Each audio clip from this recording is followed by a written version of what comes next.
أعوذ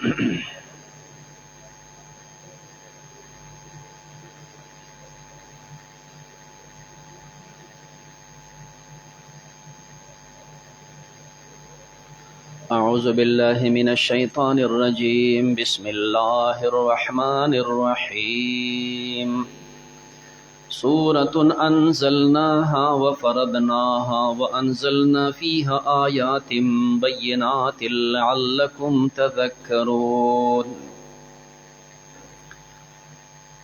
وړاندې صورت مضمون ذکر کېدو افحسبتم انما خلقناكم عبثا. الله فرمایي ستاسو خیال دا دی چې ګینې عبث پیدا وي،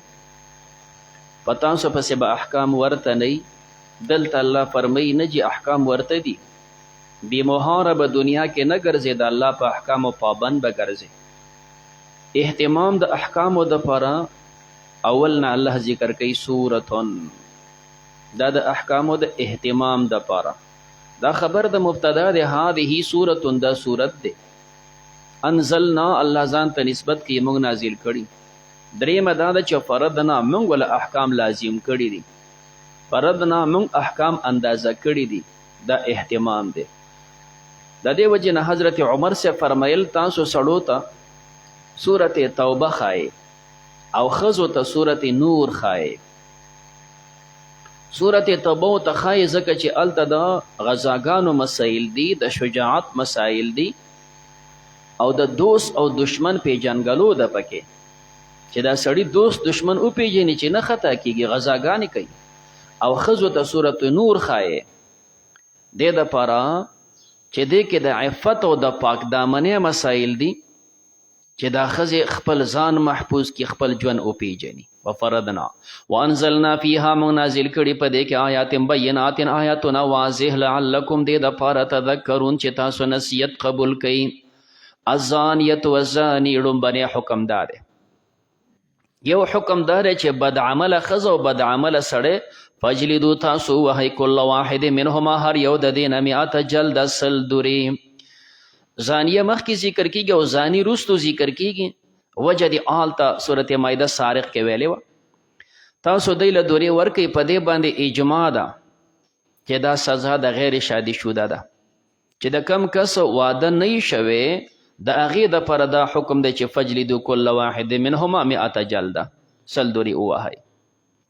او کم چې شادي شودی د واده والی، هغې دپاره حکم بیا رجم دی. دا چې کم د آیت کریمه قرآن کې وخو الفاظ د هغې منسوخ شوي دي او حکم یې شته. احادیثو کې مسله شته، د پیغمبر علیه السلام عمل موجود دی،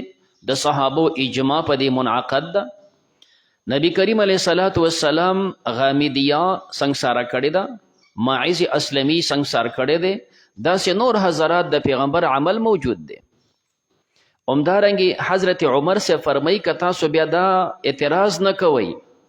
چې عمر په قرآن کې زیاتوالی کړی دی، ما به د قرآن په دې حاشیه او په دې سیډو ته دا لیکلي چې دا حکم دی، دا حکم دی، خو د زیادت نه یریږم نو ځکه پکې نه لیکم. په دې اجماع د صحابه هم منعقد ده، نو د شادي شوده دپاره بیا سنګسارول دي. او چې یو واده والی بل غیر واده والی، حکم مقه دی، هلک غیر واده والا دی، ښځه واده والا ده، ښځه سنګسارول هلک دپاره دورې. الټا هلک واده والا دی او ښځه چې کوم دی غیر شادي شوده ده، نو بیا د هلک دپاره چې کوم دی سنګسارول او د ښځې دپاره دورې. ولا تأخذکم، تاسو دې نه نیسي بهما په دې دواړو باندې رأفت نرمي، په دړه مه خوږوه، فی دین الله، د الله په دین او قانون کې، ان کنتم یکته تاسو تؤمنون بالله، تاسو ایمان راوړئ په الله باندې په ورځ د آخرت. ولیشهد عذابهما، حاضر دي شي د هغوی عذاب ته طائفة من المؤمنین، یو جماعت د مؤمنانو نه. سزا چې ورکوي نو مسلمانان به حاضر وي چې عبرت ترې نه حاصل کړي. دویم حکم الزانی لا ینکح الا زانیة او مشرکة، بد عمله سړی نکاح نه کوي بغیر د بد عمله ښځې سره او یا د مشرک سره. او زانیتو بد عمله ښځه لا ینکحها، دا په نکاح نه اخلي مګر بد عمله سړی اخلي.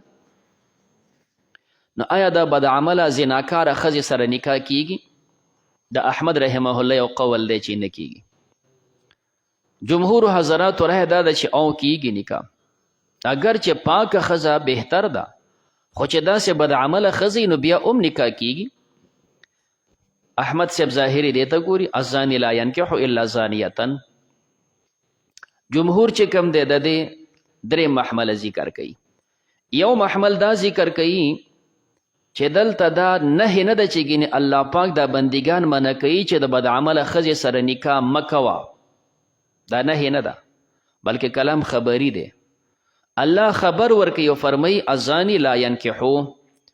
بد عمله سړی لا ينکحو د هغه طبیعت دا دی چې دی نکاح نه کوي الا زانیة مگر بد عمله ښځه.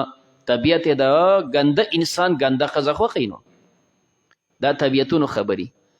او د ګنده ښځې ګنده سړی خوښي. نو دا بیان د طبیعت دی، دلته نهی نه ده چې ته یو منع شوي دي. دویم دلته نه نکاح چې کوم دی معنا لغوي لحاظ باندې دای اوته، نو معنا لغوي لحاظ باندې حمل دی. الزانی بد عمل سړی لا ينکحو معنا لا یطأو، بد عمل سړی دا نه میلاویږي الا زانیه مگر د بد عمل ښځې سره میلاویږي. چې ښځه بد عملی نو میلاویږي، چې ښځه نیک عملی نو بد عمله به څنګه میلاو شي؟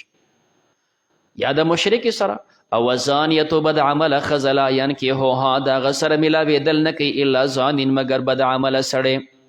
د هغه هم کردار غلط دی او د دم کردار غلط دی، نو یو بل سره میلاو شي. نو دلته معنا وتې سره. دریم کچره دا په نکاح معنا سره ووایي نو بیا دا منسوخ دی، ناسخ رست را روان دی. وانکحوا الایام منکم، الله وی بې ودونو له تاسو نکاحونه وکئ. وانکحوا الایام بې واده ښځه واده وله وکړه، بې واده هلک واده وله وکړه. تاسو نکاح وکئ لونډانو لره. دی فرمایلي دي چې تاسو لونډانو له نکاح وکئ. دی پکې نه دي ویلي چې انکحوا الایام غیر زانیتین چې ګوره بد عمله هلک نه دا پکې نشته. بس بې واده سړي له واده کوه، که هغه مخکې بد عمله اوس به سم شي که نه،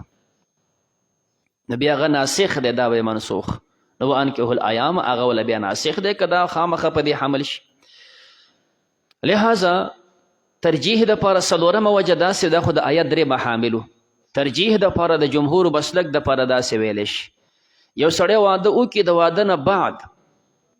د دې سړي نه بد عملي صادره شوله. اوس وایه احمد صاحب نکاح پاتې ده که ختمه شوله؟ نکاح اوشو، واده اوشو، ښځې نه بد عملي صادره شوله. اوس وایه نکاح شته که ختمه ده؟ متفقه ده چې نکاح ټیک ده. نو چې هر کله واده شوی دی په بد عملو نکاح نه ختمیږي، نو چې مخکې تی بد عملي شوی ده په هغې باندې نکاح څنګه منع شي؟ نو نکاح په دې نه منع کېږي، نکاح ټیک ده. نو وانکحوا مشرکة الا زان او مشرکون وحرم ذلك، او حرام دي دا حرم ذلك. ذلك اشاره سته ده، نو چې څوک نکاح باندې حملې لکه د امام احمد صاحب قول دی، نو بیا دا ذلك نکاح ته حرم ذلك، او حرام د دغه نکاح د مزنیې. او جمهور وی نه، دا چې کوم دی اشاره ده د زنا ته. وحرم ذلك، او حرام کړی شوی ده دا زنا علی المؤمنین، په مؤمنانو باندې دا عمل منه دی. دریم حکم والذین یرمون المحصنات، هغه کسان چې د تهمت لګی په پاکو ښځو ثم لم یأتوا باربعة شهدا، بیا راتلل نه کوي په څلورو ګواهانو. دې ته قذف وی. عامه ده که سړی په ښځه باندې تهمت ولګوي، ښځه په سړي تهمت ولګوي، سړی په سړي تهمت لګوي، ښځه په ښځې تهمت لګوي. خو دا تهمت د بد عملې، یو د بد عملې نه علاوه بل تهمت دی. یو سړی بل ته وایي چې کوم دی خنزیره او سپیه، او دا چې کوم دی د هندو بچي یا پلان کې، نه دی کې تعذیر دی، په دې کې حدونه نشته. حدونه صرف په دې کې دي چې د زنا په باب کې یو بل باندې تهمت ولګولی شي. ته چې کوم دی زناکاره یې، اب اوس د مرې نه نیسي راته وایه کوم ځای کې ما بد عملي کړې ده. څلور ګواهان به پیش کې د هغه په بد عملۍ باندې، نو بیا ته خلاص شوي، هغه له به سزا ورکو. او چې څلور ګواهان پیش نه کړي، ته هغه ته ولې زناکاره ویلې ده، ته هغه ته ولې زناکار ویلی دی. اوس به چې کوم دی تا له اتیا دورې درکوي. یو مسلمان په بل مسلمان به داسې لیبل نه لګوي، دې ته حد قذف ورته وایي. نو بیا چې کوم د ثم لم یأتوا، بیا دې راتلل نه کوي باربعة شهدا، په څلورو ګواهانو. فجلدوهم، تاسو دې ووهئ 80 جلدة، اتیا دورې. د داسې خلکو چې په بل تهمت ولګوي او بیا ګواهان نشي پیش کولی، 3 سزاګانې الله ذکر کوي. 3 سزاګانې. یو فجلدوهم، تاسو دې ووهئ 80 جلده، اتیا دورې.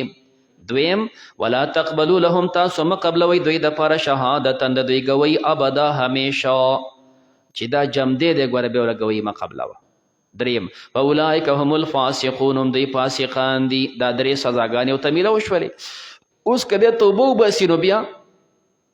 الا الذین تابوا، مگر هغه کسان چې دی توبه وباسي من بعد ذلک رسو دین واصله اصلاح د عمل کوي. دا الا الذین تابوا دا د چا سره لګي؟ نو تا ته مې چې مخکې درې احکام دي، متفقه ده چې د اول سره نه لګیږي، متفقه ده چې د اخیر سره لګي، او مختلفه ده چې د مین سره لګي که نه لګي. د دې اخیر سره خو متفقه ده چې دنه استثناء ټیک ده. اولئک هم الفاسقون، فقها مني چې توبه دې ویسته فسق دې ختم، دا ټیک ده. او اول سره استثناء بالکل نه لګي. یو انسان په بل باندې تهمت ولګو، هغه پې راپورټ وکړو، قاضي راوغوښتو، راشه تا په هغه تهمت لګولې، ګواهان راواله. دی وایي چې زما توبه ده، ما خو بېګا غونډه شپه نفلونه کړي، توبه مې ایستې ده. په دې توبې باندې ته د درونه خلاصېږي؟ نه خلاصېږي. دلته توبې کار نه کوي پکې، تا باندې پردی حق دی. نو دا الا الذین د مخکیني ټکي سره چې فجلدوهم 80 هغه نه استثناء نه کولی شي، دا متفقه ده. دا دریم ټکی چې ولا تقبلو د سره استثناء لګي که نه لګي، نو دې کې اختلاف دی. امام شافعي رحمه الله فرمایي او استثناء ورسره لګي. نو هغه فرمایي چې توبې ویستله، دا دواړه خبرې وروستنۍ ختمې شولې. یو ګواهي به له بیا مني او فاسق هم نه دی، هغه دوانو سره لګي. امام ابو حنیفه رحمه الله صرف د دریم سره لګي او د دویم سره نه لګي. چې توبه دې ویسته فاسق نه یې، خو ګوره ګواهي به دې نه قبلېږي، ښه اقصی به دې ګواهي نه قبلېږي. ښه جي دا دریم اختلافي شو، موږ صرف د آخر سره لګو، د مین سره نه لګو، ترجیح دپاره. نو ترجیح دپاره نمبر 1 دلته 3 احکام ذکر دي چې ته ورته نظر وکړې که نه، نو 2 په صورت د انشا کې دي، یو په صورت د خبر کې دی. مخکې انشا ده فجلدوهم امر دی، دویم انشا ده ولا تقبلوا لهم، دا 2 انشایی دي. او دریم حکم دا خبری دی اولئک هم الفاسقون. نو چې هر کله 3 احکام دي، یو خبری دی 2 انشایی دي، نو دا استثناء صرف د خبر سره لګي، د انشا سره نه لګیږي، ځکه خو د پجلیدو سره نه لګیږي. نو چې د پجلیدو نه استثناء نه د صحیح، د دې بل انشا نه هم نه د صحیح چې ولا تقبلو، نو موږ ځکه د هغې نه استثناء نه وایو. دویم که د دې دویم نه ته استثناء وکړي، کلام کې تناقض پیدا کیږي. دا دویم مقید دی په دې باندې چې تاسو ګواهي مه قبلوي شهادتا ابدا ابدا، هغه سره قید دی د ابدا، او چې علت هغه سره ولګي د ابد ټکی ختمیږي. نو د دې وجې نه موږ استثناء صرف د دې دویم سره لګو، او چې یو ځل د باندې حد قذف ثابت شو چې دی جمدې دی، بیا به د هغه نه ګواهي نه قبلې چې څو پورې ځان دروغجن کړی نه. الا الذين تابوا، مگر هغه کسان چې توبه وباسي من بعد ذلك واصلحوا فان الله غفور رحیم. والذین يرمون ازواجهم، څلورم حکم دا خو په پردی زنانه پردي سړي باندې تهمت. اوس یو سړی په خپل کور کې په یو بل تهمت لګوي، سړی ولګېد په خپلې ښځې باندې الزام ولګو. دنیا کې چې کوم دی دا شریعت دومره ښکلی سیز وي که نه، څومره خلک په کور کې په نشیز نښتي چې کوم دی په ښځو باندې الزامات لګوي. ته یو 2 داسې راکاږه برابرې که، بیا دې بل سړی غوږ وخوځوي که نه، نو په خپلې ښځې باندې تهمت ولګو. د هغې حکم بیل دی. مختلف روایات راغلي. یو واقعیت ذکر کوم. هلال ابن امیه صحابي دی، تلی پټي ته خپل پټي کې کاروبار کوي. د شپې ناوخته ټیم کې کور ته راغی چې کور کې غوږ کېښود، په کور کې خبرې دي، جوخې ورته غوږ ورنږدې کړ. نو بل سړی راغلی او په کټ کې پروت دی چې کوم دی، او د ښځې سره خبرې کوي. دا ټول هر څه منظر یې وکتو، غږ یې ونه کړو، غلی شه. سهار یې پیغمبر علیه السلام ته واقعه بیان کړه. لا دا حکم نه دی راغلی چې نو راغلی چې کوم دی، دا مخکینی حکم خو موجود و. پیغمبر علیه السلام ته په ښځه تهمت لګولی، 4 ګواهان پیش کا، او چینی طالبه 80 دورې حد درکولی شي. هغه ورته د الله پیغمبره ما هر څه په خپلو سترګو وکتل، په خپلو غوږونو مې خبرې واورېدې. ورته ویې 4 ګواهان راوله. ما د شپې 4 ګواهان د کوم ځای نه راوستي وي؟ الله ته پته چې زه صادق یم، الله به زما څخه خبر راوباسي. نبی علیه السلام یې 4 ګواهان پوره کړه، ګینې تا ته به حد میلاویږي. بیا الله دا حکم راولېږه د لعان. نو دا حکم دی چې کله سړی دغسې تهمت ولګوي، نو په کور کې ګواهان سړی د کوم ځای نه پیدا کړي. نو لہذا دا ښځه خاوند به راشي. اسلامي حاکم سړي ته وایي تا رښتیا ویلي که دروغ ځان دروغجن که دروغ دی ویلي نو که ځان دی دروغجن که هغه مخکینی سزا ده اتیا دورې به درکولی شي او که ته په خپله خبره کلک ولاړې نه جي ما کتلی دي ما اورېدلی دي زه دروغ نه وایم نو بیا به 4 کرتې ګویي وکړې 4 کرتې به ګویي وکړي چې دا کم تهمت ما په دې ښځه لګولی دی نو زه رښتیا وایم او 5 کرتې به خبره وکړي د الله لعنت به په ځان نازل کې که دروغجن یم نو چې دا 5 خبرې دې وکړې اوس تا باندې حد نه قیمیږي ته پاک شولې ښځې ته به اوس ویلی شي د دې سړي تهمت مني که مني سزا ورکوله نه مني اوس به هغه ګواینې شروع کړي هغه به 4 کرتې ګویي وکړي چې زما د خاوند دروغ ویلی دي او 5م ځل به د الله غضب په ځان نازل کړي که دا خاوند مې رښتیا وایي په د الله غضب وي یعنې په ځان باندې به غضب نازل کړي نو چې هغه دا 5 خبرې وکړي هغه چې کوم دی د سزا نه خلاصه شوله نو چې خلاصه شوله بیا څه فقها فرمایي فی الحال د یو بل نه بیل شول احناف یې نه بیل نه دي قاضي به چې کوم دی بیلوي بیا قاضي به بیلوي ځکه عمر عجلاني صاحب دغه شانتې چې کوم دی د هغه تهمت کې مسله راغلی ده او بیا لګېدلی دی 3 طلاقې ښځې له ورکړي دي بیا چې څو پورې دا دواړه ښځه خاوند په دې خپله خبره اقسې ولاړ دي چې خاوند په تهمت ولاړ دی ښځه انکار کې ولاړه ده یو د بل نه بیل شول چرته هم دا آینده ښځه خاوند کېدی نشي بس یو بل نه به همیشه بیلي بیا دې ته د لعان صورت وایي موږ د دې لعان نه تعبیر کوو شهادات مؤکدات بالایمان موږ ته ګواهیانې وایو او په قسمونو مضبوطې نو هغه سړی دا عمل کوی شي چې هغه قابل د شهادت وي غلامانو په منځ کې دا نه چلیږي او امام شافعي صاحب او څه فقها هغې ته ایمان مؤکدات بالشهادات هغې ته قسمونه وایي او چې قسم ورته نو قسم غلام او حر غونډو کې چلیږي نو والذین هغه کسان یرمون ازواجهم چې دې تهمت ولګي په خپلو بیبیانو ولم یکن لهم شهدا نه د هغې دپاره ګواهان الا انفسهم مګر صرف خپل ځان وي په شهادت احدهم ګویي د یو کس ده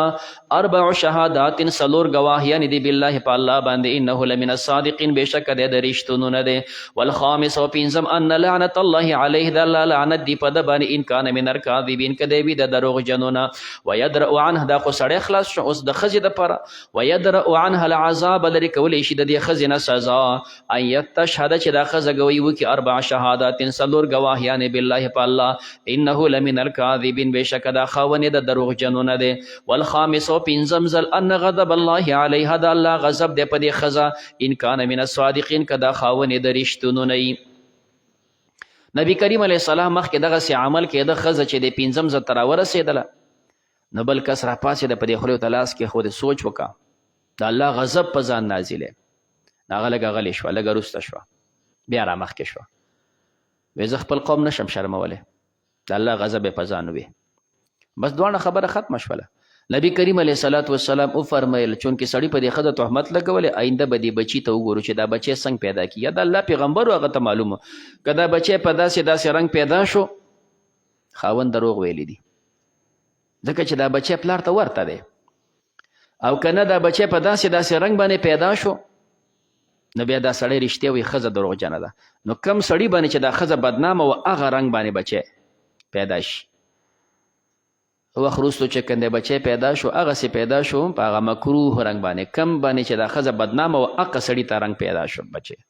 پیغمبر علیه السلام وفرمیل لولا کتاب الله لکان لی ولها شان دا د الله د کتاب فیصله وه چې وشوله دې نه اخوا ته نور څه نشي ویلی ورنه که دا نه وی زما به د ښځې سره یو شان و دله ما بله سزا ورکړې وه خو بس الله دغو نه سزا مقرر کړې د نور بچی خو رنګ د بل په شانې دی نو بیا دغه شانتې بچی به پلار ته نه منسوب کړي دا صرف د دغه مور بچی ولولا فضل الله که نه وی فضل د الله پاک علیکم په تاسو ورحمتو د الله رحمت نه وی وان الله بشک الله تواب حکیم توبه قبلونکی دی او حکمت والا دی ان الذين جاءوا بالافك 5 حکم ذکر کیږي یو کس په بل تهمت لګي په خپله ښځه پردی بل په دې ضمن کې دا مسله عمر اله کله په پاکو خلکو تهمت ولګېږي په پاکو خلکو هم تهمت ولګېږي څنګه چې دلته حضرت عایشه رضی الله تعالی عنها باندې تهمت لګېدلی دی مختصر واقعه داسې ده 5م کال د هجرت دی پیغمبر علیه صلات والسلام یو غزا ته روان شو دې ته غزا د بنو المستلق ورته وي مستلق قوم دی دې ته غزوه د بنو مرسی ورته هم وي مرسی د هغه ځای نوم دی چې په کوم ځای کې جنګ شوی دی دوی هلته چې کوم دی غذا وکړی شول د هغې نه فارغ شول واپس یې کې را روان شول شپه د یو ځای کې دوی د آرام دپاره کوز شول په دې سفر باندې حضرت عایشه د پیغمبر علیه السلام سره تللې ده نبی علیه السلام به چې ته ځان سره بیا اکثره یو بیبي هم بوتلله خو دا نوجوانه جینۍ د عمر نه کمه ده د ده دپاره ځان له کیجاوه وه په هغې باندې پردې وې دا به هغه کې کېناسته پردې به پرتې وې صحابه چې کم حضرات په خدمت مامور دا به یې اوچته کړه په اوښ باندې بیا د پاسه دا کیجاوه وتړله بیا به روان شول د شپې دلته آرام وکړو چې مثال د سفر ټیم نږدې شو پېشمني ټیم دی نیمه شپه ده نو اعلان وکړی شو هلکه تیار شي خلک راپاسوئ چې تیار شي نو بیا به لږ صبر کوو چې هر سړی ځي لږ اودس مات کړي ځان سیټ کړي نو مورابې حضرت عایشه فرمایي زه لاړم خپل اودس ماتولو ته ما چې کوم د خپل اودس مات کو ځان مې سیټ کو چې واپس رالم خپلې کیجابې ته ختم په غاړه مې لاس و نو زما هار و هغه هار نه ورک شوی واپس هغه هار پسې بیا لاړم نو چې بیا د ملګرو د قافلې نه داسې بار دشته کې چېرته خپل ضرورت پوره کړی هلته لاړه دلته چې کوم دی صحابه حضرات رال هغې وکته چې کیجاوه سیټ ده د پاسه پرده پرته ده مور بیا به ناستی جو هغې اوچته کړه په اوښ باندې وتړله اوښ روان شو ټول چې کوم دی سفر شروع شو مور بیا هلته تورتم کې ګرځي هغه ځای اوس سړی شړ بیا بند ته لاړ شي اودس مات کړي بیا هغه ځای پیدا کول خو ګراني نو هغې پسې ګرځېدل هغه ځای پیدا کو بیا چې کوم دی هغه هار پیدا کو واپس چې راله قافله تلې ده نو اوس که پسې ځي هسې نه چې کوم دی خبره ما پسې څوک راشي زه به د هغې پسې روان یم په لار کې به یو بل نه ورک شو داسې سوچ وکړو د هغې نه ښه داره چې همدلته پاتې شه او چې کوم ځای کې هغوی اوښ وګوري چېرې دی پکې نشته نو ما پسې به خامخا څوک رالیږي نو چې واپس راولېږي زه په ځای ناست یم نو په اسانه به میلو شو نور خو دا شړ بیابانونه دي دشتې دي هغه ځای باندې ناسته ده ناسته ده خوب ورلی یو خوب ورغې په زنګونې سر کې خو ده شوې ده او بل طرف ته پیغمبر علیه السلام معمول ده چې سفر کې بیا کس د وروسته پرېښودل چې قافله لاړه شي نو تاسو بیا وروسته هغه ځای ګورئ که د چا نه څه غاړه غوټه پاتې شوي ابه رالی په دې سفر کې یو صحابي دی صفوان ابن معطل د سلمي قبیلې سړی دی دی وروسته را روان دی دی فرمایي چې کله زه راورسېدم وړاندې نه مې کتل چې په دې ځای کې تور سیس ښکاري نو ما چې کوم دی چې را کیدی شي د چا نه څه پاتې شوي روا بخلمه نو داسې رڼا خورېږي داسې ټیم دی نو چې دی ښه رانږدې شو چې ویې کته چې کوم دی دا خو زنانه ده بیا چې وکتل نو دې وخت کې خو پرده راغلې ده خو دې نه وړاندې خو پرده نه وه یو بل یې لیدلي دي نو چې ما وکته حضرت عایشه ده نو مور بیا ده نو ویې فرمایي انا لله و انا الیه راجعون مور څنګه پاتې شوې ده حضرت عایشه فرمایي چې ما صرف د انا لله واورېده نو ما په سر باندې پړونه راواچو صحابي اوښ راوستو دلته کېنو په دې مخکې خپه وله ګونډه پې کېښوله اخوا ګوري چې کوم دی اوښ یې دلته کېنو په دې مخکینۍ خپه به خپله خپه کېښوله چې اوښ ټوپ ونه کړي مور بیا اوښ ته وختله هغسې مخې ته ولاړ دی مخې اخوا مهار نیولې ده او مخکې روان دی صحابه ډېر عجیبه خلک دي ښه ډېر عجیبه ادب حیا د دې نه ډک خلک دي دوی چې یو ځای ته نبي علیه السلام رسېدلی دی هلته چې د اوښ نه راکوز شول وکتلی شو چې کوم دی مور بیا نشته خلک حیران منافقان دی به اکثره داسې سیټ ته کېناستل د نورې مجمع نه بیل خپل بکواسونه به کول په دې کې دوی پسې وروسته ورسېدل منافق ناست دی هغه ته خو دا موقع میلو شو هلکه دا ښځه د سړي سره څه کوي دوی ورته دغه شان دا خو حضرت عایشه پاتې شوې ده خو قسم دی چې کوم دی که دا سړی د ښځې نه او ښځه د سړي یو بل نه خلاص شوي ښه او عجیبه خلک یې هلکه ستاسو د پیغمبر ښځه شپه د بل سړي سره کوي او سار دی بیا را روانې په اوښې سوره کړي راځي دا څنګه پیغمبر دی داسې بکواسونه شروع کړو نورو منافقانو خو دا منافقان ډېر عجیبه هوښیار خلک هم وښه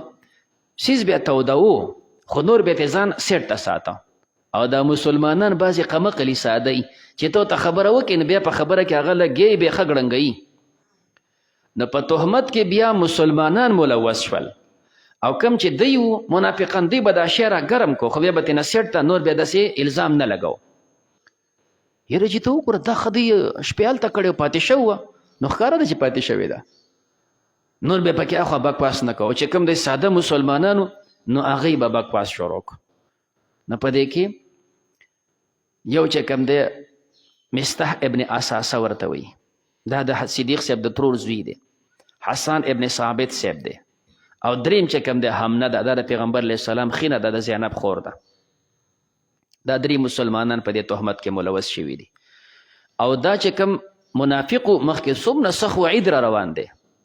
خو ده به ځان سیټ ته نور منافقانو به هم خبره هسې را ګرمه کړه، خو بیا به تهمت داسې ډایرکټ نه لګو،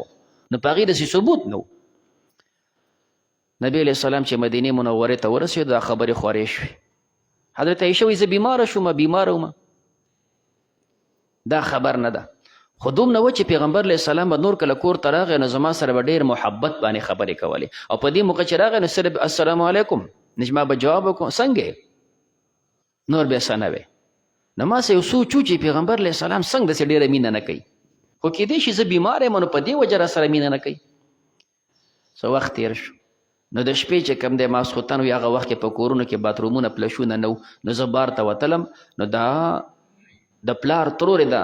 ام مستح دا را سره ده او نورې زنانه دي، نو بار لاړو او زما بیماری و تبې مې وې سخته بیماره، خو ترور سره بهر ووتم خپل ضرورت پوره شو، د شپې واپسې کې چې راتلو نو د دې ترور خپه په څادر کې ونښتله نو تینده کې وخوړه. نو د ترور وې تعیسه مستح هلاک شي. دا ښځې عجیبه ښځې ګندې په خوله کې خبره خو نه ټینګېږي سلار به جوړوي وله که نه مستح هلاک شي. زوی ته یې خیر یې وکړی. حضرت عایشه دې ترور ته وایي چې که د ترور ښه خبره دې ونه کړه، دا خو ګوره ستا بچی دی او دا ډېر لوی صحابي دی، ورته کمقلې ته څه خبر یې یعنې خبرې ته راغونډه کړه چې دی په اوس خبروي، دا خو خبر نه ده، ته څه خبر یې هغه څه بکواس کوي چې کم دی څه بکواس کوي. نو غونډه قیسې ورته وکړه او خو په تا دې تهمت کې ملوث دی او تا پسې داسې داسې خبرې کېږي چې ته وروسته پاتې شوی وې. نو زه خو بیماره وم، نو ما تپوس وکړو چې دا کمې خبرې ته کوې نو د دې نه پیغمبر علیه السلام خبر دی؟ ولې نه دی خبر؟ زما غم خس یوه شو. دا کمې خبرې چې ته کوې دې نه زما مور او پلار خبر دي؟ ترور راته ویل مور او پلار دې هم خبر دي، غونډه مدینه خبر ده. بس زما تبه چرته وه چې تبه مې نور پسې خسې واشول. چې خپل کور ته ورسېدم بس مسلسل جړا شروع. نبی علیه السلام چې راغلی ما وویل که تاسو اجازه کوئ نو زه به پلار کره لاړه شم. پیغمبر علیه السلام اجازه وکړه لاړه شه. نو زما مطلب دا و چې زه کور پلار کره لاړه شم او د مور او پلار ته ووایم چې زما صفایي بیان کوي، پیغمبر ته زما صفایي بیان کوي چې کوم دی ما باندې ولې تهمت لګي. خو زما مسلسل هغسې جړا وه چې زه لاړم مور کره نو پلار مور ما له تسلي راکوله. ما پلار ته وویل چې کوم دی زما صفایي بیان کا، هغه هم غلی شو. مور لا داسې خبرې ما ته وکړې بچیا. یوه ښځه چې د بنو په منځ کې وي او د خاوند ورسره مینه وي نو دا ژوند په هغې د خلکو نه پیرزو کېږي. خامخا به چې کوم د خلک خبرې هم کوي خو ته جاړه مه صبر کوه. زما جاړه کوم ځای کې ودرېدله. یوه انصاریه ښځه راله چې کوم دی هغه هم زه ما سره جړل ناسته ده. شپه تېره شوه، سبا شو. سبا نبي کریم علیه السلام راغلی. د دې نه مخکې یو میاشت تېره شوله، ډېر غټ غټ واقعیت پکې نور هم راغلي دي. سبا چې نبی علیه السلام دلته رالی پلار یې ناست دی مور یې ناسته ده. د پیغمبر علیه الصلاة والسلام ما ته وویل چې عایشې انسان وي کمزوري، د انسان خیالات بدل شي، که ستا نه څه کوتاهي تقصیرات شوي توبه وباسه الله ته رجوع وکړه. چې نبی علیه السلام دا وی ما پلار ته وکتل، پلار جواب وکړه. پلار غلی شو. ما مور ته وی چې مور ته جواب وکړم، مور هم غلی شوله. په دې کې موږ څه ووایو؟ نو وی زه خو جینۍ وم، ډېر قرآن راته هم نه راته. نو ما صرف دونه وویل چې زما او ستاسو په منځ کې که زه تاسو ته وویم چې او زما خیالات غلط دو تاسو یې ټیک منئ، خو قسم دی که زما خیالات غلط دو، او که تاسو ته زه قسم وخورم چې زما په اړه کې هېڅ سم نه و تاسو یې نه منئ. زه ستاسو ذهن کې دغه خبرې پرتې دي، تاسو زما خبره نه منئ. زما او ستاسو مثال وی ابا یوسف وی ما نه د یعقوب نوم هم هېر شو.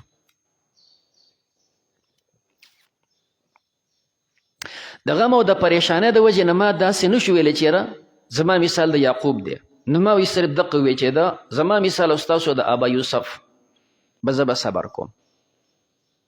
نو چې صبر کوم زه د مجلس نه پاسېدم چې کنده خوا سیټ ته کېناستم تقدیرا زما اوښکې مکمل ختمې شوې دې وخته پورې مسلسل مې جړل دغه وخت کې زما اوښکې مکمل ختمې شوې پیغمبر علیه السلام لا ناست د وحي کیفیت شروع شو وحي کیفیت چې شروع شو دوی ټول غلی شو نبی علیه السلام باندې به د وحي دومره زور چې تندې نه خولې روانې شوې چې د وحي کیفیت ختم شو چې کوم د پیغمبر علیه السلام وفرمیل ابشري یا عایشه خوشحاله شه عایشې خوشحاله شه الله ستا چې کوم د صفحې راولېږله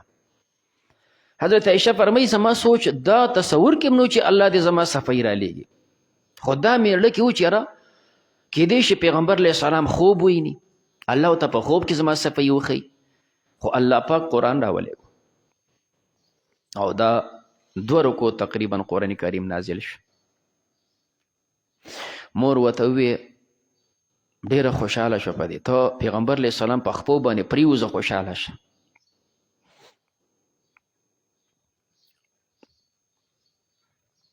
عایشه ډېره پویه ښځه وه عالمه ښځه وه وایي نه پریوزم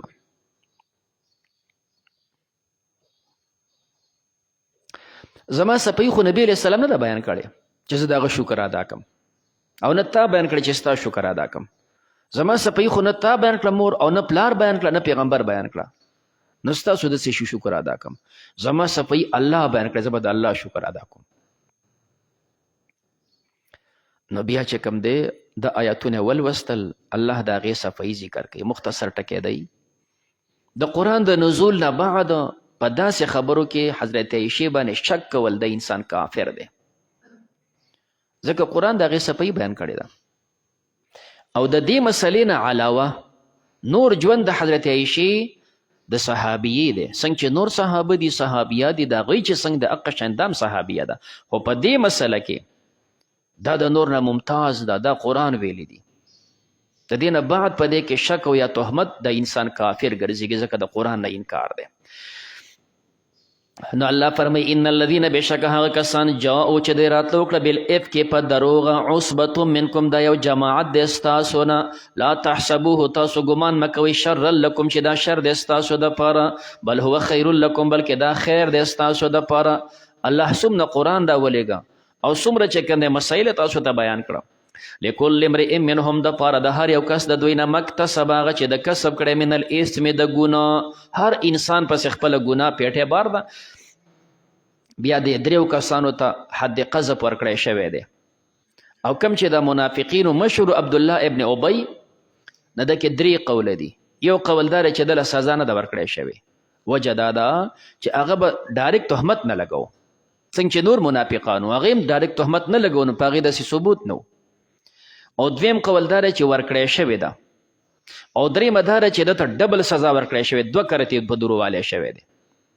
والذي هغه کس د دې نه مراد دا منافق دی بنیاد سیز چې کوم دی دا اور د لګولی والذي هغه منافق تولا کبره چې هغه مشري حاصله کړې ده اوچت کړې ده کبره دا لوی جرم دا لوی جرم مشري ده اوچته کړې ده منهم د دوی نه له د لپاره عذاب عظیم عذاب دی لوی لولا الله دې مسلمانانو ته زور ورکوي مسلمانانو ته دلته په کلي کې ناست او په یو پاک انسان تهمت لګي نو تا ته وایي دا خولې بنده کوله که نه ولې دغه ته پرېږدئ چې مسلمان تهمت لګوي لولا ولې نه وإذ سمعتموه کله چې تاسو دا بهتان واورېده نو ظن المؤمنون ګمان به کړی مؤمنانو سړو والمؤمنات او مؤمنو ښځو بانفسهم په خپلو ځانونو باندې خیرا د خیر وقالو او داسې به ویلو هذا افک مبین دا دی دروغ کاره لولا 3 ملامتیا ولې نه وجاءو چې دی راته وکړي علیه په ده تهمت ولګولی شو ورشه ورته ویې 4 ګواهان راوله که نه ب4 شهدا په 4 ګواهانو فاذ لم یأتوا کله چې دی راتلو نه کي بشهدا په ګواهانو فاولئک عند الله دا د الله په نسبت باندې هم الکاذبون هم دی دروغجن دي ولولا ولې نه 3 چې کوم دی ملامتیا ولې داسې نه وه فضل الله علیکم د الله فضل نه وی دا د الله احسان په ځان ومنه ورحمته فی الدنیا والآخره په دنیا او په آخرت کې لمسکم تاسو ته به رسېدلی فیما افضتم هغه څه چې تاسو پکې ننوتي وي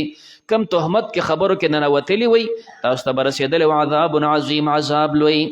اذ تلقونه کله چې تاسو تلفظ کو بالسنتکم په خپلو ژبو تا په دې ژبه خوځوله تلقی اغستلو ته هم ویلی شي تلقونه تاسو اغسته بالسنتکم یو د ژبې نه خبره علي بل د ژبې نه خبره علي حقیقت کې په یوم خبر نه دی وتقولون تاسو بافواهکم په خپلو خلو باندې ما لیس لکم به علم چې ستاسو په هغې علم نه وتحسبونه تاسو ګمان کو په دې باندې هینه د ورکوټې خبرې چې دا ګنې ورکوټې خبره د خلک وي وهو عند الله دا د الله په نسبت باندې عظیم دا لویه خبره ده په عقوبت کې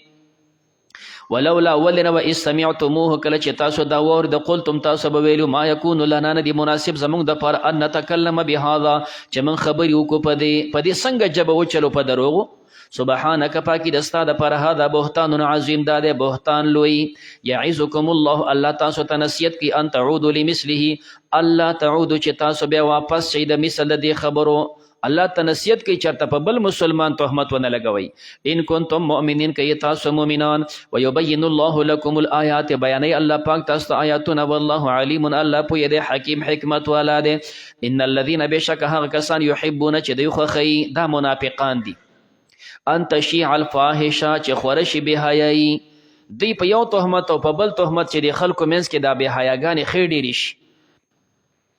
فی الذین آمنوا په مؤمنانو کې لهم دوی د پر عذاب علیم عذاب دردناک دی فی الدنیا والآخره په دنیا او په آخرت کې والله یعلم الله پوهیږي وانتم لا تعلمون او تاسو نه پوهیږئ ولولا فضل الله علیکم کنه به د الله فضل په تاسو ورحمته د الله رحمت نه وي نو تاسو ته به الله سزا در کړې وه دا لولا د پر جزاء جواب چې کوم دی لعذبکم دا الله فضل نه وي الله به تاسو له عذاب در کړی وان الله بشک الله رؤوف الرحیم ډیر مهربان دی نو ځکه په الحال تاسو له عذاب درنک یا ایها الذین آمنوا اے د ایمان ولو لا تتبعوا تابعداري مکوئ خطوات شیطان د قدمونو د شیطان دا الزامات تهمتونه وهمونه دا د شیطان وسوسې دي ومن يتبع سوچ تابعداري وکړي خطوات شیطان د قدمونو د شیطان فانه بشک دا شیطان یامر بالفحشاء امر کوي په بهایي سره ول منکر او په منکر سره چې کم شریعت کې منکر وي ولولا فضل الله علیکم کنه د الله فضل پتا سو رحمته د الله رحمت نه وي ما زکا منکم نه به پاکړه پتا سو کې من احد یو کس ابدا همیشه دا خو د الله احسان دی چې تاسو د شیطان د وسوسو نه پاک کړي ولكن الله لیکن الله یزکی پاکی من یشاء چاله چې خوښ شي والله سمیع الله اوریدونکی دی علیم پوهه دی ولا یأتل اولو الفضل دغه واقعه چې کله صفی راله نو دا مستح یو غریب سړی او د صدیق صاحب د ترور بچی دی نو دا صدیق صاحب خو ډېر د صله رحمۍ والا د دې ترور بچی به ډېر خیال ساتو غریب سړی چې کله دا واقعه نو صدیق ډېر زیات خفه شو قسم یې ترې وخوړه چې مسته بیا به زه په تا سره احسان نه کوم ښه دا ما تا سره څه کول چې ورکوټی مې غټ کړې ما د سره دومره احسانات تا یې لازما په لور باندې تهمت ولګو تا سره به آینده زه بالکل احسان نه کوم الله فرمایي د نیکو نه قسمونه مه کوئ ښه خیر دا غلطي کړې وه خو تاسو د نیکو نه قسم مه کوئ ولا یأتل قسم دې نه کوي اولو الفضل دا صفات د صدیق دي او قسم دې نه کوي خاوندان د فضیلت منکم ستاسو نه صدیق خاوند ته خو د فضیلت والی لوی عالم یې دینداره سړی وسعت او خاوندان د پراخې دنیا هم الله در کړې ده علم هم در کړی دنیا هم در کړې ده ته خاوند د فضیلت نو قسم مه خوره د دې نه ان یؤتو چې دوی ورکړه وکړي اولي القربا خپلو خپلوانو ته نو دارنګې هر انسان دنیا کې چې تا ته الله شان در کړی د نیکو نه قسمونه مه خوره او دا وروسته دا به صفات د هغه مستهدی اولی القربا دا خاوند قرابت هم دی والمسکین والمهاجر مسکین هم دی او مهاجر هم دی فی سبیل الله ولیعفو دی ته تمافي وکړي ولیصفحو دی ته نه مخ واړئ نو چې دا حکم نازل شو نو صدیق صاحب وفرمیل بالکل ما عفو هم کړې ده ما ته نه مخ اړولې الله فرمایي الا تحبون تاسو نه خوښوئ ان یغفر الله لکم چې الله تاسو ته بخښنه وکړي والله غفور رحیم الله بخښونکی مهربان دی نه په دې منځ کې پیغمبر علیه السلام مختلفو سره مشورې کړي دي حضرت علی صاحب ته وی دا خو د کور سړی دی زوم دی تره بچی دی ستا څه خیال دی علي صاحب چې کوم دی د حضرت عایشې داسې مکمل صفحې بیان نه کړه هغه صرف پیغمبر ته تسلي ورکړه پیغمبر علیه السلام تا ځان سره دونه په غم کې اچولی پریشانو کې چې دونه ته خپې او دونه ځان پریشانه کې اچولی ښځه نه ښځه تا دپاره ښځې خو څه کمې نه دي چې ته دونه پریشانه کې ځان اچې نو په دې ته عایشه بیا لږه درانه وه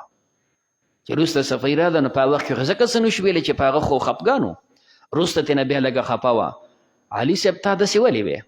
چې تا دپاره ښځې ډېرې دي، خو تا به زما صفۍ بیان کړې وه که نه. نو علي صاحب د هغه صفۍ څنګه بیان کړې وې، خو به هر کیف په دې ته بیا به خفه وه. او د هغه خادمه د بریره، نو علي صاحب ورته ووې دا د ښځو مسایل دي د الله پیغمبره، د ښځو په مسایلو باندې ښځې ښې پوهېږي، د هغې خادمه ده، که خامخا تاسو صفۍ غواړئ د بریرې نه تپوس وکړه. نبي کریم علیه السلام هغه راوغوښتله.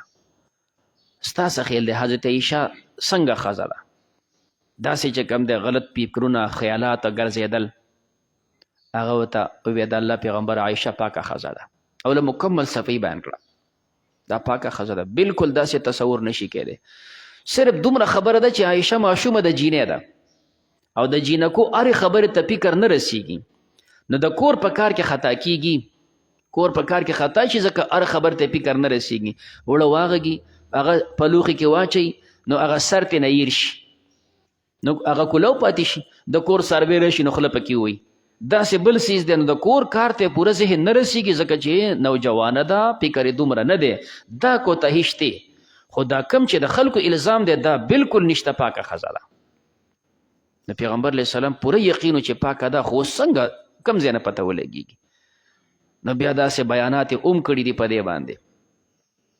ان الذين بشک هغه کسان یرمون المحصنات چې دوی تهمت لګوي په پاکو ښځو باندې، دغه خلکو دپاره وعید دی چې دا پاکه ښځه تا په هغه تهمت لګو. الغافلات چې دوی غافل دي د بد عملونه، المؤمنات چې دا مؤمنې دي، نو داسې تهمت لګونکو باندې لعنو په دوی لعنت دی، فی الدنیا والآخرة په دوی د الله لعنت دی په دنیا او په آخرت کې. ولهم دوی دپاره عذاب عظیم، عذاب دی لوی، دوی دپاره چې کوم دی الله عذاب او سزا مقرر کړې ده. یوم هغه ورځ تشهد علیهم چې ګوی به کوي په دوی باندې السنتهم د دوی ژبې، و ایدیهم د دوی لاسونه، و ارجلهم او د دوی خپې،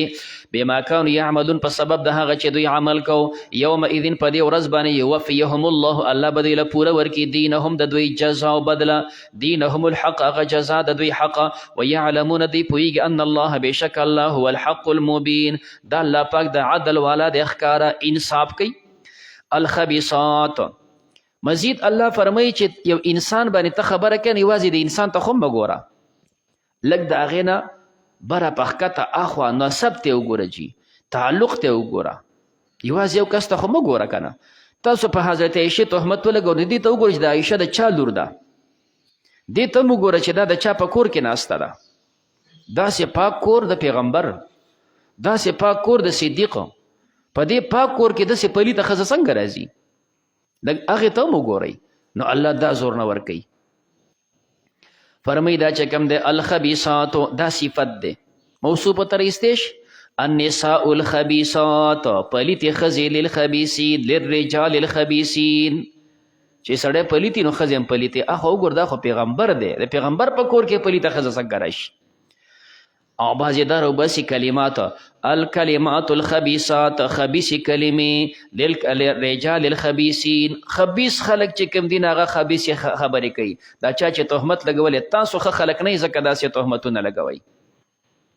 یا اعمالو سره لګئ الاعمال الخبیثات، خبیث عملونه، للخبیثین للرجال الخبیثین، خبیث سړي دي چې اعمال یې خبیث وي. نو عایشه خو پاکه ښځه ده، خاوند یې پاک دی، پلار یې پاک دی. دارنګ والخبیثون للخبیثات والاعمال الخبیثون، خبیث اعمال للخبیثات للنساء الخبیثات، والکلم الخبیثون للنساء الخبیثات. دارنګ چې کوم دی الرجال الخبیثون پلید سړي للنساء الخبیثات، والطیبات للطیبین، هغه شان دلته متصفات رایستې شي. والطیبات معنا النساء الطیبات للرجال الطیبین، پیغمبر پاک دی نو ښځه پاکه ده. والکلمات الطیبات پاکې خبرې، للطیبین للرجال الطیبین، د پاکو خلکو خبرې هم پاکي. والاعمال الطیبات پاک اعمال، للطیبین للرجال الطیبین، والطیبون للطیبات، اولئک مبرؤون دا جدا دي مما یقولون هغه چې دوی وایي د هغې نه دوی پاک دي. ولهم دوی دپاره چې کوم دی مغفره بخښنه د ورزق کریم او رزق دی ښایسته.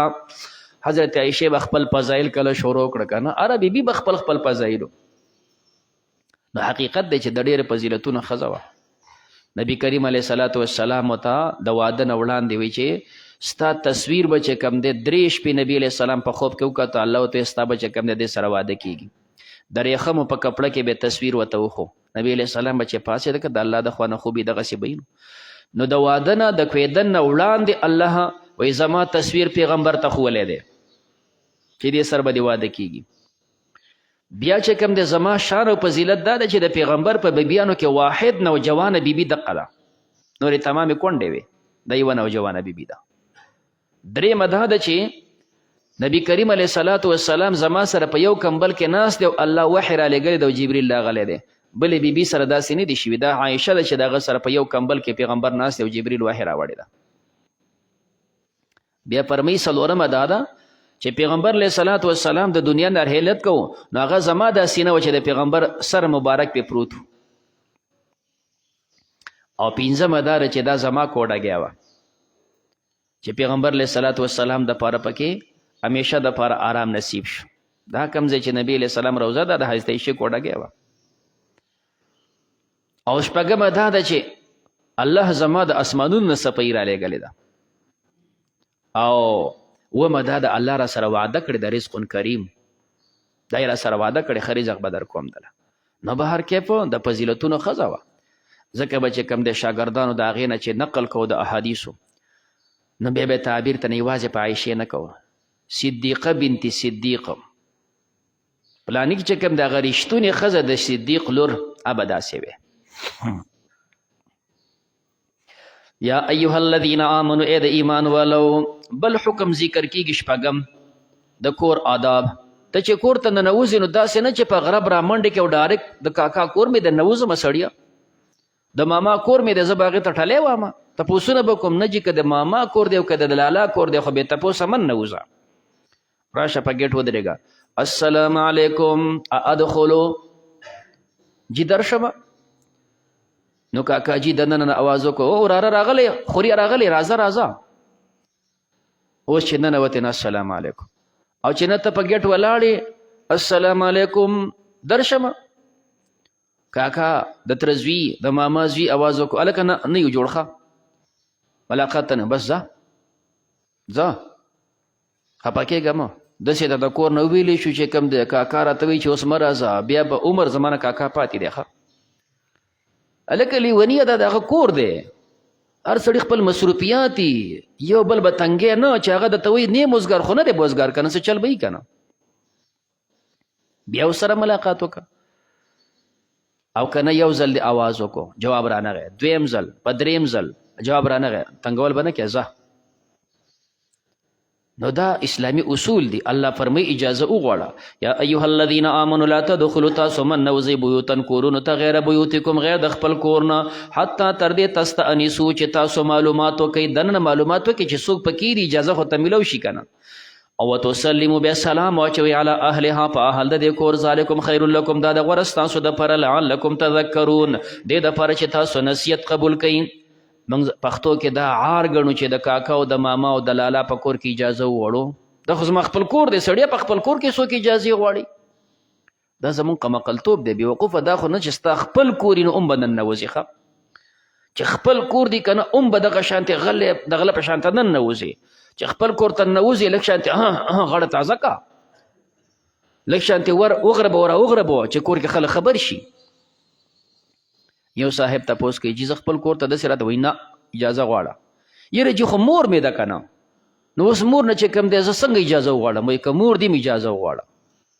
یاره چې نو مور نه څنګه اجازه وغواړم وایي ته دا خوښوي چې ته کور ته داسې پټ رانوځې ستا مور به توري مثال ناسته ده اودس ماتوي اودس کوي خو کوشړ کور دی پکې مور یوازې ناسته ده او ته اچانک ورشې نو ته خوښې چې مور داسې ویني وایي نه که مور دې ده نو اجازه وغواړه ښه داسې په کور کې خور وي بل وي چې کوم دی داسې په غرب من ننوځه لږ شانتې غرب غروب وکړه چې هغې خبر شي چې او دی رالی او د ماما او د کاکا چې کوم ځای کې پردی هلته خو بغیر د اجازې تلل حرام دي خو مونږ خلک دا کوم ځای کې منو مونږ خو دا زموږ خپل کور دی نو ټیک ده چې کاکا دی دی بل به دی رشته به دی خو دا شریعت دی لہذا تذکرون فإن لم تجدوا فيها کتاسو پکې ونه موند احدا یو کس درې کره د ټالۍ ووهله، درې کره د اجازه وغوښتله خو میلاو نه شوله، نو فلا تدخلوها تاسو مه داخلېږئ حتی تر دې اذن لکم چې تاسو ته اجازه وشي په دخول. وان قیل لکم که تاسو ته وویلی شو د کور نه جواب راغی ارجعوا واپس شئ، نو فرجعوا واپس شئ، من نوزه بیا هو ازکا لکم دا پاکوالی د ستاسو دپاره. والله الله پاک بما تعملون علیم چې تاسو عمل کوي په هغه دی پویه. لیس علیکم جناح نشته په تاسو ګناه ان تدخلوا، الله وایي چې کور ته ننوځئ نو اجازه وغواړه. اوس ته راغلې د جومات په بیزارځای کې ولاړې مولوي صاحب درشمه که نه، په جومات کې اجازې نه وي ښه. یو سړی لاړ منډۍ ته چې کوم دی په منډۍ کې ولاړې د منډۍ چې کوم دی اړتي او پلان درشم منډۍ ته که نه، دا د غونډو خلکو شریک ځای دی، په دې ځای کې اجازې څه بلا غواړي؟ دا خو چې کوم د اوسېدلو کوري هلته مسله. نو الله فرمی په تاسو ګناه نشته ان تدخلو چې تاسو داخل شئ بیوتن هغه کورونو ته غیر مسکونتین چې هغه د اوسېدلو نه وي، د اوسېدو نه دی، نو فیها متاع لکم هلته ستاسو دپاره پیدی. په سفر باندې روانې مسافرخانې به جوړې شوې وي، نو اوس مسافرخانه کې هر سړی ورنه نوځي، شپه پکې که یو سار ترې نه ځي، موږ ته انتظارګاه وایو، نو ته انتظارګاه ته ورنه نوځي نو اجازه غواړي درشمه که نه، دا انتظارګاه ده ورځه کښېنه پکې. والله یعلم الله پوهیږي ما تبدون چې تاسو ښکاره کوئ ما تکتمون هغه چې پټوئ. وقل للمؤمنین وایه مؤمنانو ته یغضوا من ابصارهم چې د ښکته کې خپل نظرونه. بنیادي څیز چې کوم دی هغه نظر دی، ځکه چې دا پرده خو همدقې دپاره ده. ویحفظوا فروجهم او حفاظت وکړي د خپلو شرمګاونو. نظر ښکته که چې کوم دی په چا نظر ما اچوه فانما لک الاولی ولیست لک الثانیه. حضرت علی ته پیغمبر علیه السلام وفرمیل اول ځل د نظر پرېوتو خیر دی، دا دویم چې ته ګورې قصدن دا ناروا ده. سړی به هم نه ګوري، ښځې به هم ګوري، نه ښځې به هم نه ګوري. عبدالله بن مکتوم صاحب کور ته رالی، پیغمبر علیه السلام خپلې بیبیانو ته وایي احتجبا پرده وکئ. هغې ورته چې دا خړون دی موږ نه ویني، وی هغه خړون دی اپا عمیاوانې انتما، ولې تاسو ړندې تاسو ته نه ګورې پرده وکړه.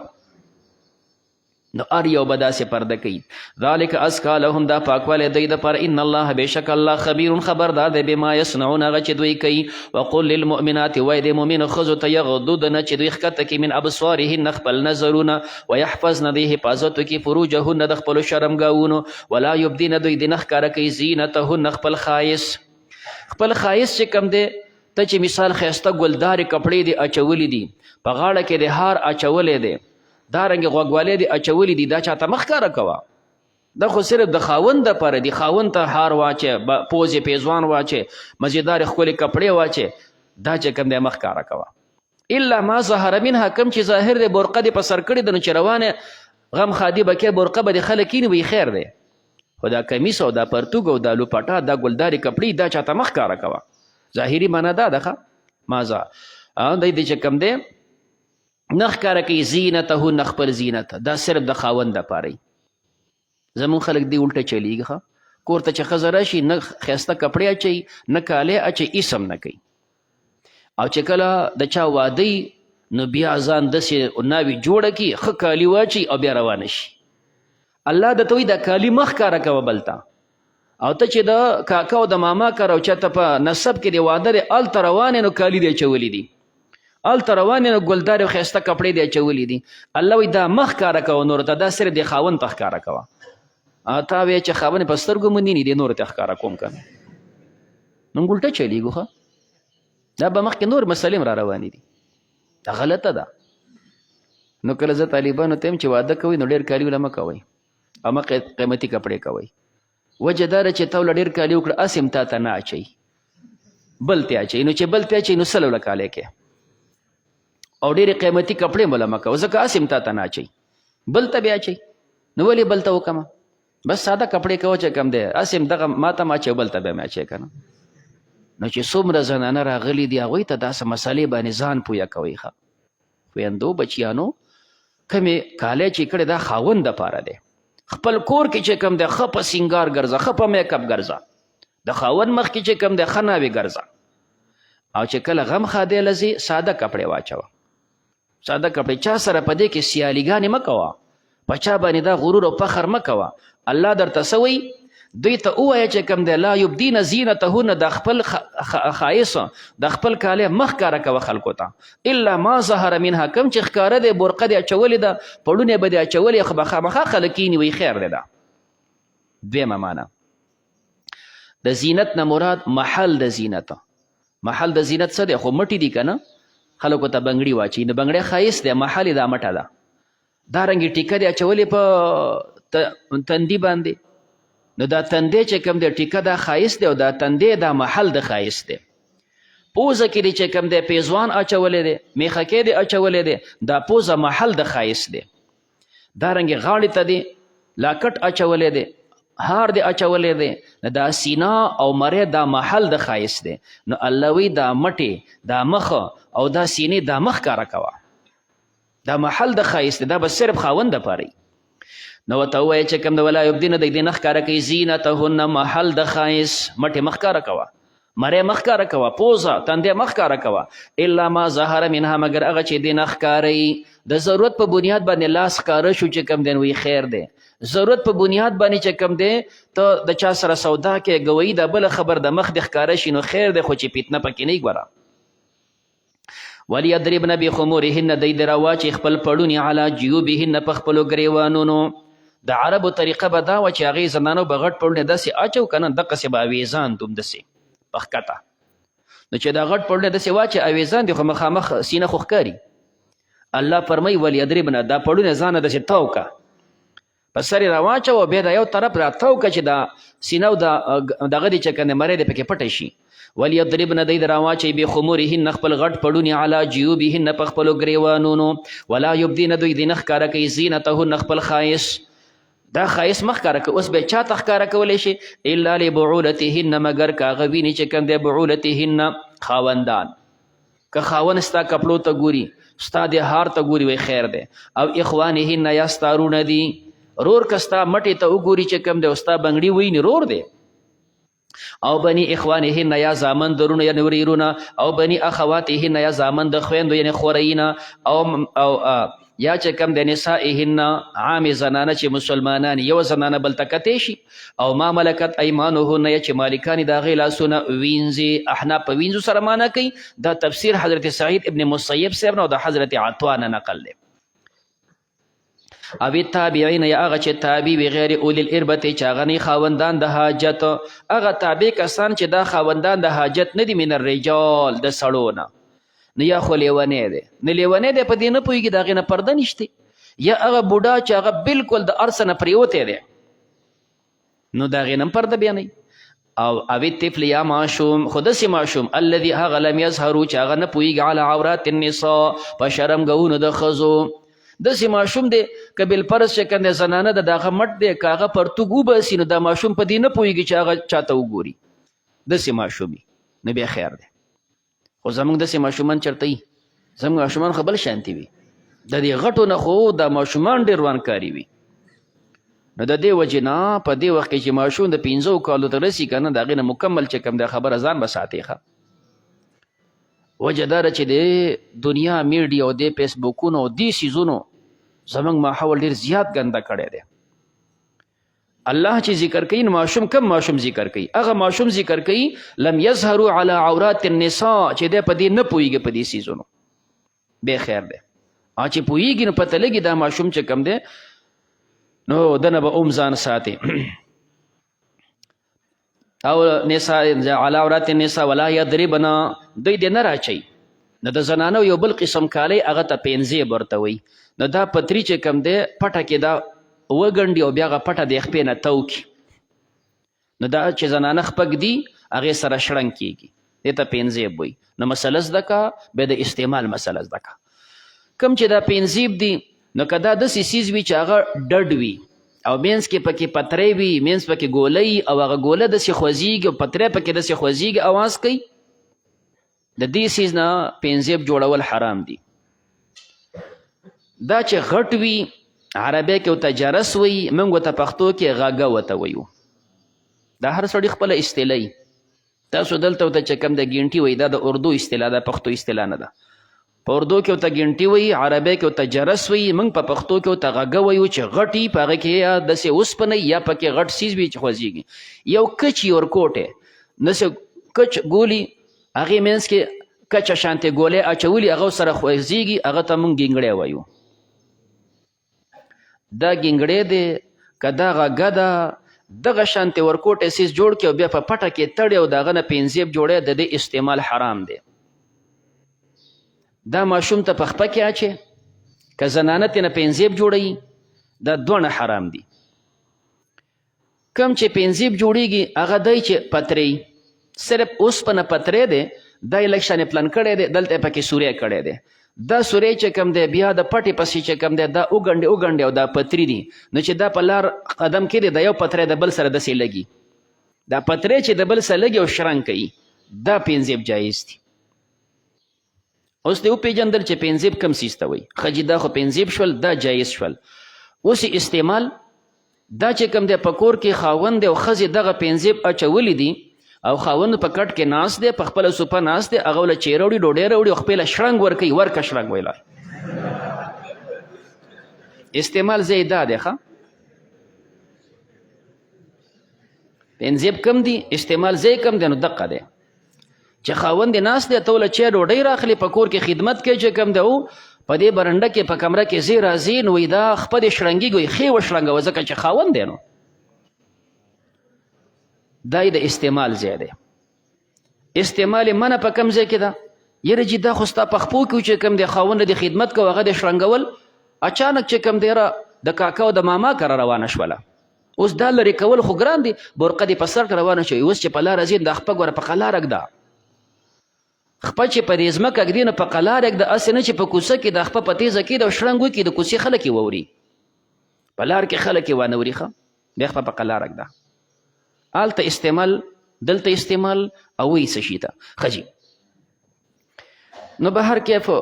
دا مسایل وي د شریعت په فقه باندې به کافي زور ورکوي چې فقه زده کې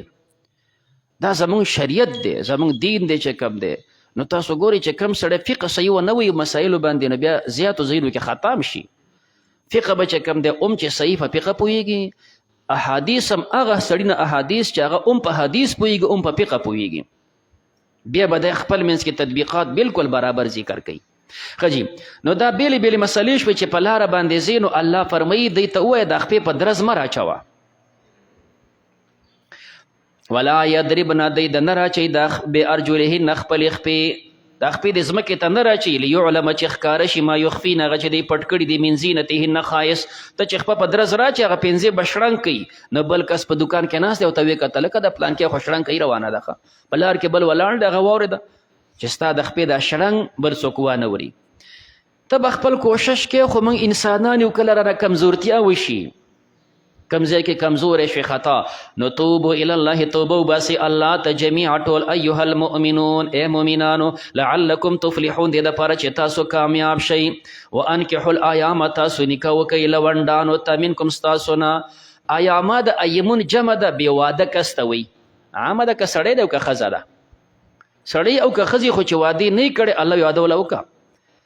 واده دې وکړو نیم ایمان دې محفوظ شو ښه واده باندې نیم ایمان محفوظ شي د انسان دوه قسمه خواهشات وي یو چې کم دی د خوراک وي بل انساني خواهشات وي واده دې وکړو نو نیم خواهشات ستا کنټرول شول نیم پاتې دي صرف ډوډۍ دې پاتې ده په ده کې احتیاط کوه حرام مه خوره که نه نو دا د ایمان نیم تحفظ دی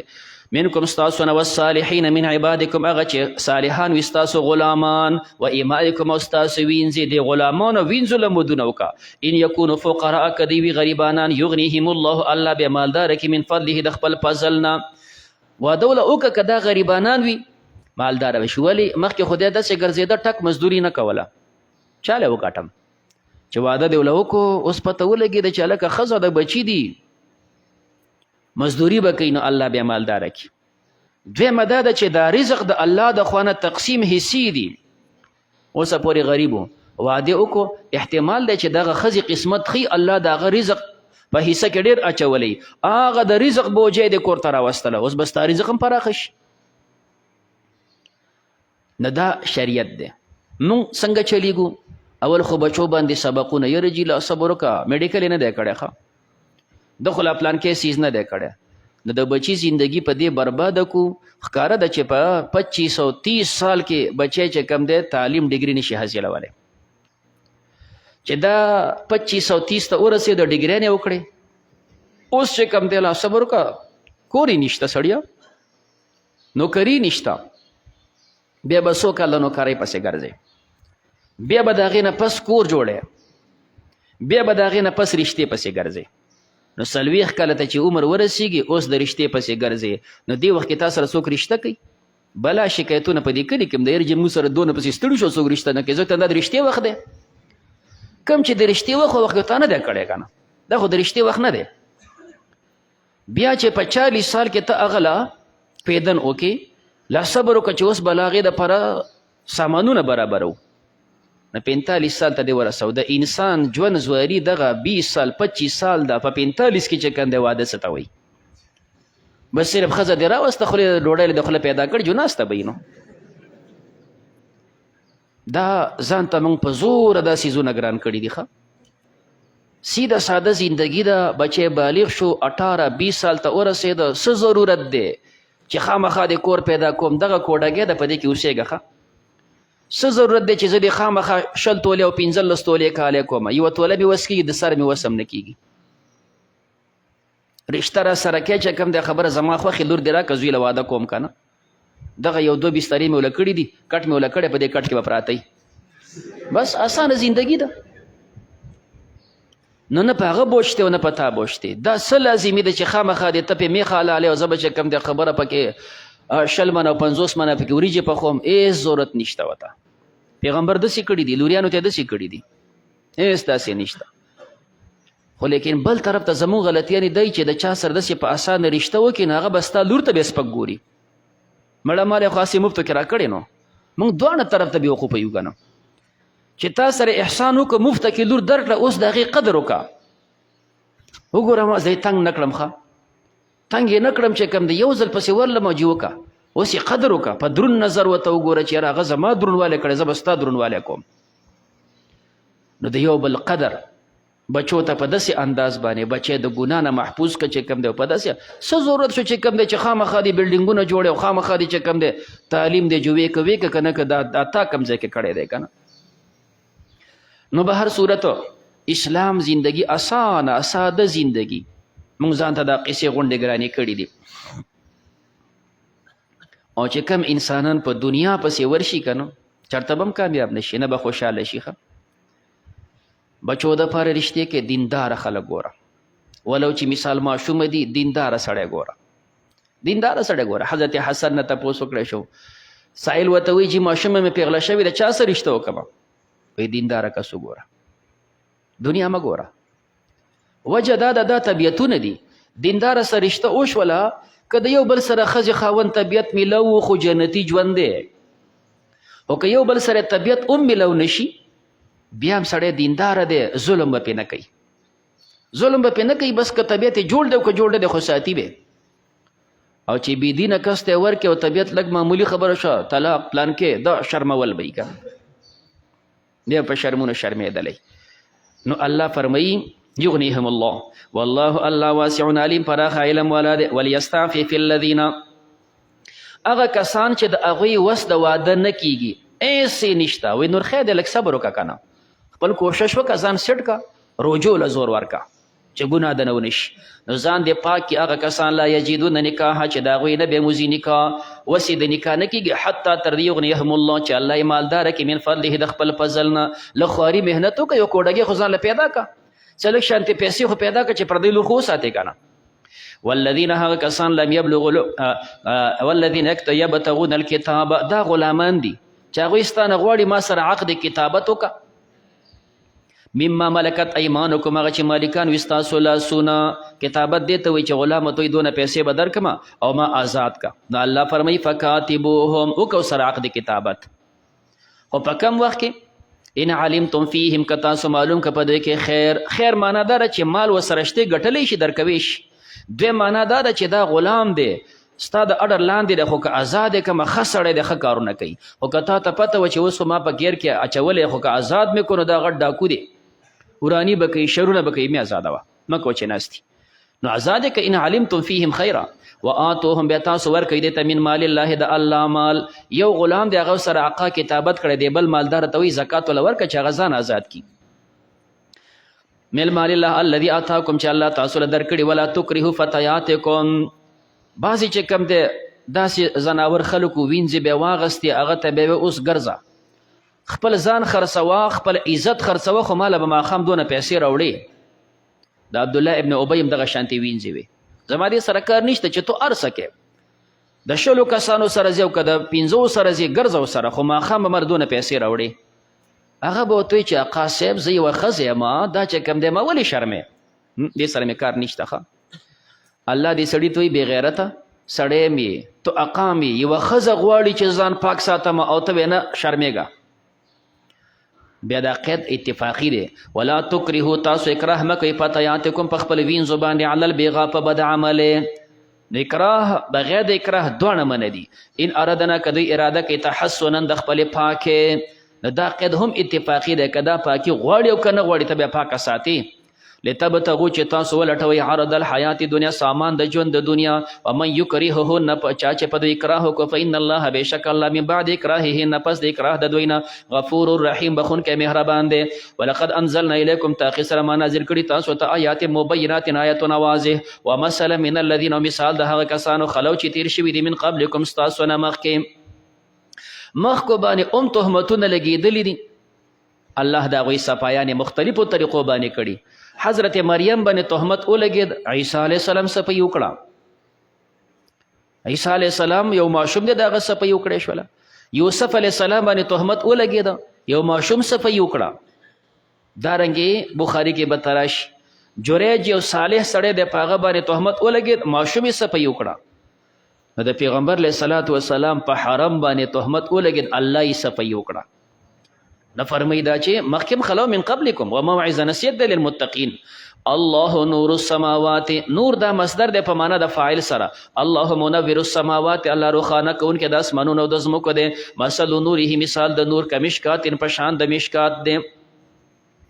الله درې مثالونه ذکر کوي یو هغه چې فایده د دې نور نه واغستله او چا چې پیدا نه د اخیستې هغې دپاره 2 مثالونه ذکر کوي